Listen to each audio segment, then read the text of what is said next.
Scattered protests continue to sputter, and there are new reports of skirmishes and violence in the wake of this weekend's massive military assault aimed at smashing China's pro-democracy demonstrations. ABC's Todd Carrel is standing by live now in Beijing by phone. Todd, what is the situation there now? Well, now there's a mood of terror at the center of the city and quiet in the north of the city. To the west of Tiananmen Square, about an hour and a half ago, troops fired into the air. It's not believed that they hit anybody, but they were trying to intimidate people and keep them off at the street. Further down at Tiananmen Square, where thousands of troops are known to be gathered, there are still tanks in formation that have been resupplied recently by helicopters coming in and out of the square. Todd, there are continuing reports of people trying to block the movements of troops and tanks. Is that still going on? There's a mood of absolute resistance on the streets as huddles of people gather and talk about the events of the last 36 or 48 hours. They are outraged. On buses that are still blocking intersections, just within the last hour, I've seen people hang up posters saying, "Hang Li Peng, the premier," saying, "Heroes, their martyrs will never die," saying, "Smash the fascists." Todd, a quick question. There are reports that the order for the military action was given by Deng Xiaoping from his hospital bed where he was undergoing a cancer operation. What do you know about that?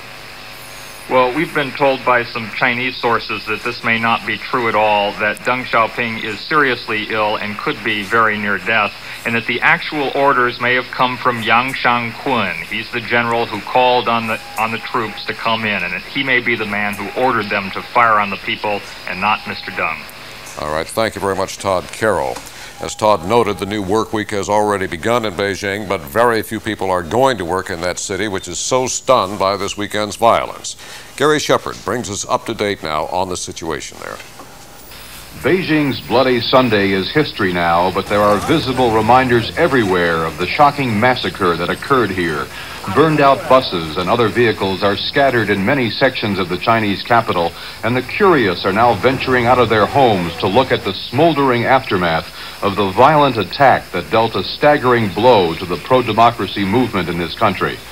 The brutal assault by an estimated 30,000 Chinese troops ended at Tiananmen Square in the heart of Beijing, where thousands of students had been staging a sit-in for democracy for the past 3 weeks.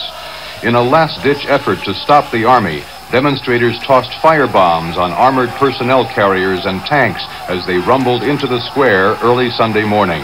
But it was impossible to stop the advance, and eventually the students were forced to evacuate.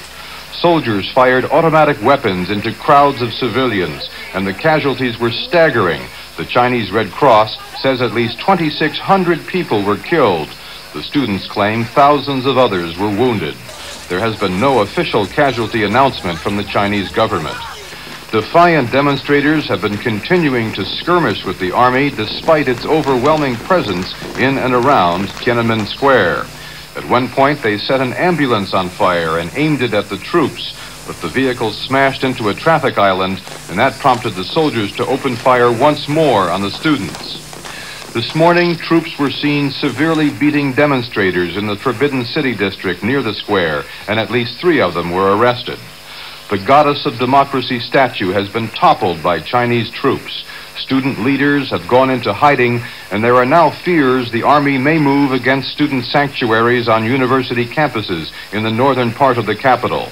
Many buses are not running today. Thousands of workers are staying home, and there is talk that a general strike is being organized to protest the communist regime's brutal response to the student demands for democratic reforms.